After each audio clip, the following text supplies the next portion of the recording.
누가복음 6장 37절 말씀부터 다 같이 뜻을 생각하시면서 봉독하시겠습니다. 비판하지 말라. 그리하면 너희가 비판을 받지 않을 것이요. 정죄하지 말라. 그리하면 너희가 정죄를 받지 않을 것이요. 용서하라. 그리하면 너희가 용서를 받을 것이요. 주라. 그리하면 너희에게 줄 것이니 대어 누르고 흔들어 넘치도록 하여 너희에게 안겨주리라. 너희가 헤아리는 그 헤아림으로 너희도 헤아림을 도로 받을 것이니라. 또 비유로 말씀하시되 맹인이 맹인을 인도할 수 있느냐? 둘이 다 구덩이에 빠지지 아니하겠느냐? 제자가 그 선생보다 높지 못하나 무릇 온전하게 된 자는 그 선생과 같으리라. 어찌하여 형제의 눈 속에 있는 티는 보고 내 눈 속에 있는 들보는 깨닫지 못하느냐? 너는 내 눈 속에 있는 들보를 보지 못하면서 어찌하여 형제에게 말하기를 형제여 나로 내 눈 속에 있는 티를 빼게 하라 할 수 있느냐? 외식하는 자여 먼저 내 눈 속에서 들보를 빼라. 그 후에야 내가 밝히 보고 형제의 눈 속에 있는 티를 빼리라. 아멘. 할렐루야. 화창한 봄날 하나님께 찾아나온 여러분들의 삶 속에 하나님께서 은총의 축복으로 함께 하시길 축원합니다. 서울대학교 김수영 교수님이 최근에 책을 하나 써냈습니다. 필연적 1인 가구 시대, 그런 책을 썼습니다. 그 책에 보면 우리나라 사람들이 40% 이상이 혼자 살고 있다고 합니다. 나이 드신 분들은 사별해서 혼자 살아가고 있고, 또 젊은 청년 세대들은 이러저러한 이유로 혼자 살아가는 사람들이 점점 많아지고 있다고 합니다. 이렇게 혼자 사는 사람이 많지만 혼자 사는 사람들 마음 깊은 곳에 늘 어떤 마음이 있는가 하면 함께 살아가고 싶은 그런 마음이 늘 자리 잡고 있다는 것이죠. 우리 사람들은 혼자 살면 좋은 것 같지만 함께 살아가는 것이 여러 가지 측면에서 더 건강하게 살 수 있다. 이제 그러한 이야기를 하고 있습니다. 우리 사람들이 함께 모여 살아갈 때 함께 잘 살기 위해서는 어떻게 해야 될까? 그것은 비판, 정죄 그것이 아니라 용서하는 사랑의 마음이 우리 모두에게 있어야 됩니다. 사람들이 함께 모여서 잘 살아가기 위해서는 다양한 생각, 다양한 의견, 그것을 서로 공유할 필요가 있어요. 또 다양한 생각들을 서로가 받아들일 필요가 있습니다. 나만 옳고 타인의 생각이 잘못되었다는 흑백 논리식 비판은 함께 살아가는 것을 해치는 요소입니다. 또 거기에는 발전이 있을 수가 없죠. 그런데 우리 사람들은 대부분 반대로 세상을 살아갑니다. 늘 다른 사람을 비판하고 또 정죄하고 또 절대로 용서하지 않겠다. 그러한 마음들을 많이 갖습니다. 그리고 나는 아무 잘못이 없다. 네가 잘못되었다. 그런 생각을 가지고 살아가죠. 우리는 하루에도 수십 번, 수만 번 다른 사람들을 판단합니다. 저 사람이 왜 저렇게 행동할까? 왜 저렇게밖에 생각을 못할까? 저건 틀린 거야. 저 사람이 잘못된 거야. 내 생각이 옳지. 내가 저 사람보다 여러 가지로 올바른 판단을 하는 거야. 그러한 생각 속에서 우리는 하루하루 살아가고 있습니다. 그런데 이러한 판단, 이러한 생각들은 우리의 공동체 생활에 어떤 영향을 주고 있는가 하면 관계를 회복하고 발전시키는 것이 아니라 파괴시킵니다. 공동체를 사분오열하게 만드는 거죠. 가정 공동체로부터 시작해서 사회 공동체를 다 분열시키고 파괴시키는 그런 결과를 만들어 내게 되는 것입니다. 공동체의 분열을 막고 화합하는 길, 또 가족 공동체를 살리고 교회 공동체를 살리고 사회 공동체를 살리고 국가 공동체를 살리는 길, 그 길이 무엇일까요?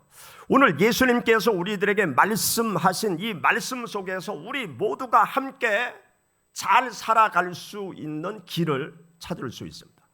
우리 가정이 화목하게 잘 살아갈 수 있는 길, 또 나의 직장이 화목하게 잘 살아갈 수 있는 일, 또 국가 공동체가 화목하게 잘 살아갈 수 있는 길, 인류 공동체가 화목하게 잘 살아갈 수 있는 길이 예수님께서 우리들에게 주신 말씀 속에서 그 길을 우리가 찾을 수 있어요. 우리가 함께 읽은 여기 본문 말씀에 보면 예수님께서 비판하지 말라, 정죄하지 말라 그렇게 말씀하고 계시죠. 이 말씀은 그냥 우리들에게 착하게 살아가라 그런 말씀이 아닙니다. 이 말씀은 우리 인생들을 향해서 너희들이 하나님의 자리에 서지 말아라, 그렇게 하나님께서 우리에게 말씀하시는 것입니다. 여기 본문 말씀 속에서 비판하지 말라라고 말씀하시는 것은 하나님만이 하실 수 있는 판단의 자리에 너는 서지 말아라, 그렇게 말씀하시는 것입니다. 여기 비판이라는 헬라어 단어는 크리노라는 헬라어 단어인데 판단한다, 판결한다, 정죄한다, 그러한 의미의 단어예요. 그러니까 비판하지 말라는 것은 내가 다른 사람을 판단하지 말아라, 내가 하나님이 되어서 다른 사람을 판결 내리지 말아라, 다른 사람을 정죄하지 말아라, 그렇게 예수님께서 말씀하시는 것입니다. 사람을 재판정에 세워놓고 판사가 판결을 내리잖아요. 그러한 입장에 서지 말라는 그러한 말씀인 것입니다. 여러분들 한번 생각해 보세요. 사람들과의 관계 속에서 왜 비판합니까? 왜 비난합니까? 다른 사람을 비판하고 비난하는 이유, 첫째는 이제 기준이 있는 거죠. 나의 기준이 있어요. 그래서 나의 기준을 가지고 상대방의 말과 행동을 이제 판단하는 거예요. 그러면 나의 기준에 대한 어떤 생각이 있는가 하면 나의 기준이 옳다, 그런 생각이 자리 잡고 있는 거죠. 그런데 내가 가지고 있는 생각이 일반적으로 많은 사람들이 가지고 있는 생각이다. 그래서 다수가 이런 생각을 가지고 있으니까 내가 생각하는 기준이 옳은 거다. 이 옳은 기준에서 볼 때 너의 생각, 너의 말, 너의 행동은 잘못됐다는 그러한 판단하에 다른 사람을 비판하고 비난하는 행동을 우리가 하는 거죠. 그리고 내 기준, 내가 가지고 있는 기준이 절대적이다, 그러한 생각을 가지고 있는 것입니다. 존 칼빈이 어떤 이야기를 했는가 하면 인간의 죄성에 대해서 이렇게 표현을 했어요. 인간은 자기 기준을 절대화하려는 존재다. 자기 기준을 절대화시키는 거예요. 보편적으로 가지고 있는 생각을 절대화시키는 거예요. 또 어떤 특별한 사람은 개인의 생각을, 독특한 생각을 절대화시키려고 하는 거죠. 그런데 그것이 인간의 죄성이라는 거예요. 성경에서 말씀하고 있는 죄가 무엇입니까? 내가 주인이 되는 거예요. 내가 모든 판단의 기준이 되는 것이 성경에서 말하는 죄입니다. 항상 우리들의 주인은 하나님이 되셔야 합니다. 그리고 모든 판단의 기준은 하나님이셔야 되는 거예요. 그런데 내가 주인이 돼서 나의 생각을 절대화시켜서 나의 기준을 가지고 다른 사람을 바라보면서 판단하는 그러한 일들을 우리가 세상을 살아가면서 하게 되죠. 교회 안에서도 마찬가지. 교회 안에서도 다른 성도를 비판하잖아요. 또 비난하는 일을 합니다. 다른 성도가 잘못됐다고, 저렇게 하는 것은 잘못됐다고 또 말을 하는 거죠. 어떤 성도가 예배 시간에 늘 늦어요. 그러면 예배 시간에 일찍 오는 성도들은 어떤 생각을 합니까? 저 성도는 왜 저렇게 늦나? 믿음 생활을 이상하게 하네. 불성실하게 하네. 믿음이 없어. 신앙 습관이 잘못 들어서 그렇게 이제 판단을 하겠죠. 그런데 그 성도의 속사정을 들어보니까 늦을 수밖에 없는 이유가 있어요.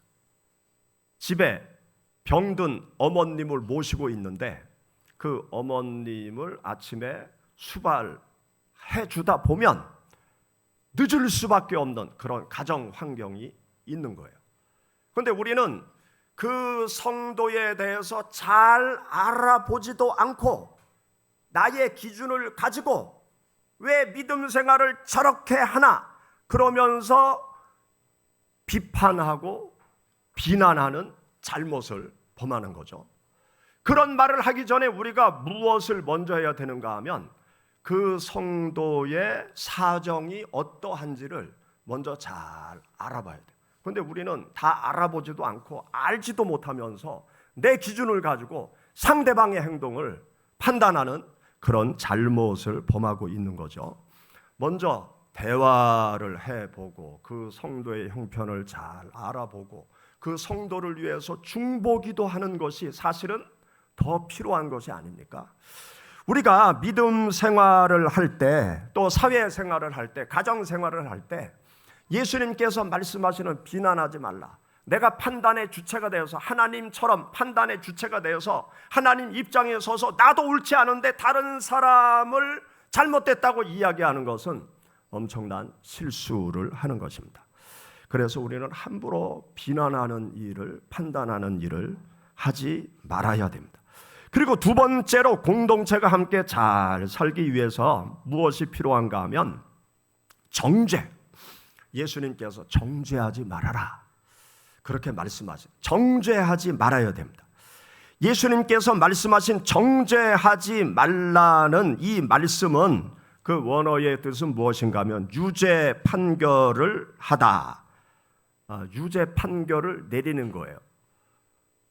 재판 법정에서 죄인이라고 꽝 선언하는 것과 똑같습니다.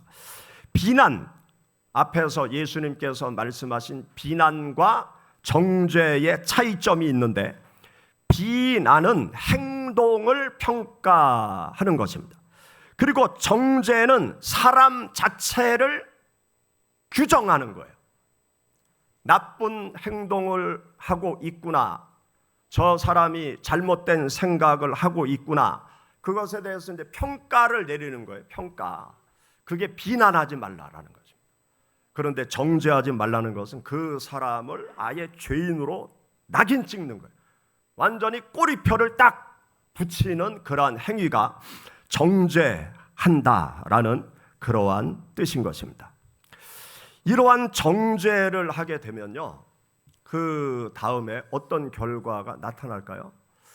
다른 사람들과의 관계 속에서 너는 죄인이야, 너는 범죄자야, 그렇게 낙인을 딱 찍으면 그 다음에 관계가 파괴되어집니다. 그리고 회복이 불가능하게 돼요. 그렇게 낙인을 찍고 나면 마음의 문을 딱 닫아 걸게 되어집니다.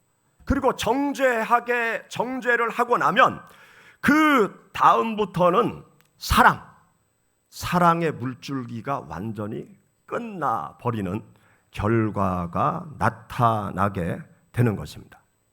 여러분 한번 생각해 보세요. 우리가 믿는 하나님은 나에 대해서 어떻게 하셨습니까? 하나님께서 죄 많은 나에 대해서 하나님께서 보이신 행동은 비난하고 정죄하고 벌을 내리는 그러한 일을 우리가 믿는 하나님은 전혀 행하지 않으셨어요. 우리가 죄인 되었을 때에 그리스도께서 우리를 위하여 죽으시는 사랑의 일을 행하셨습니다.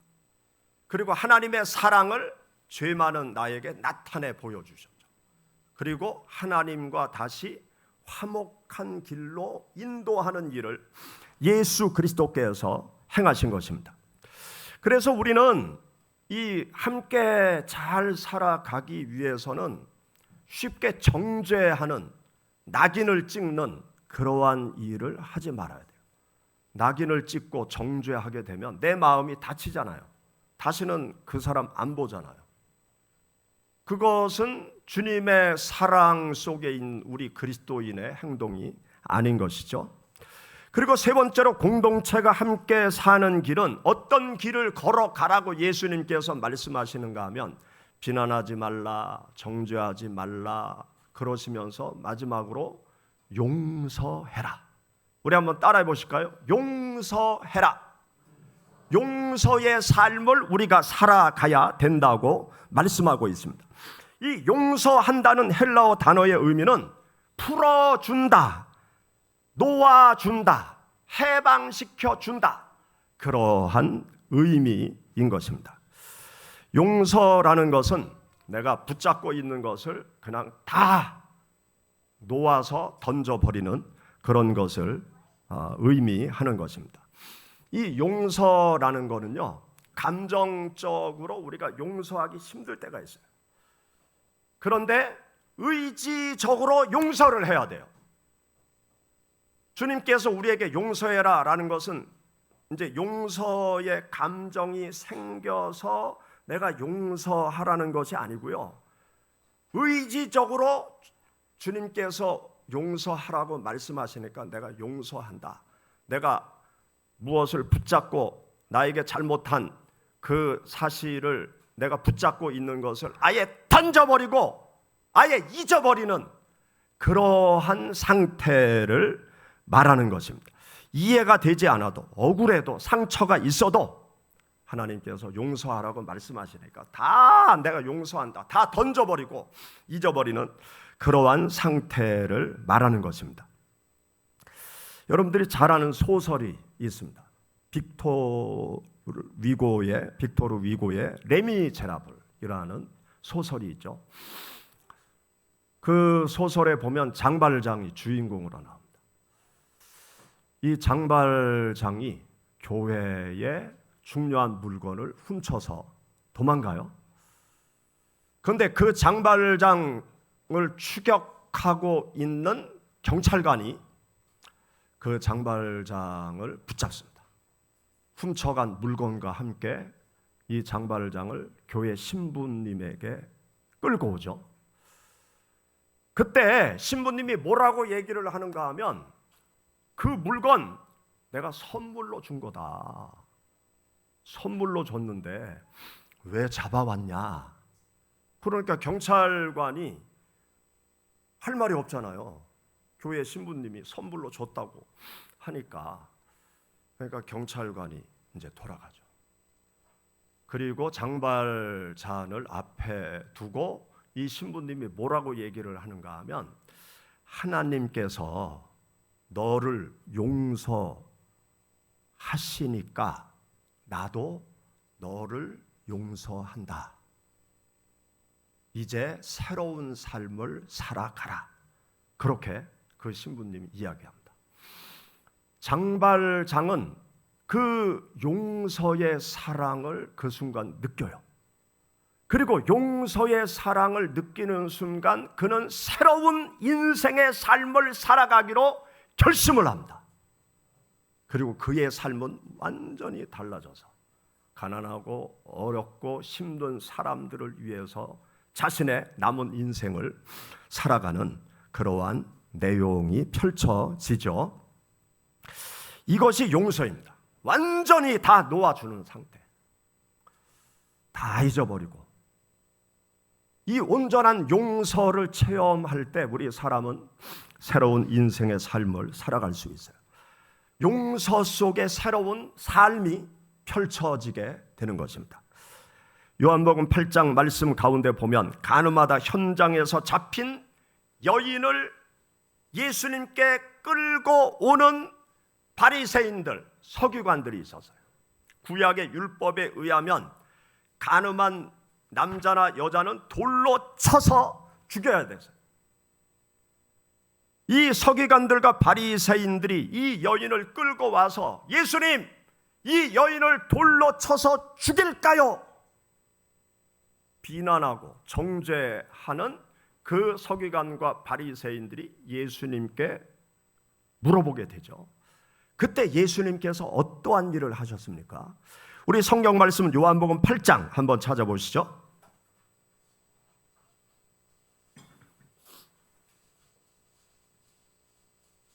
요한복음 8장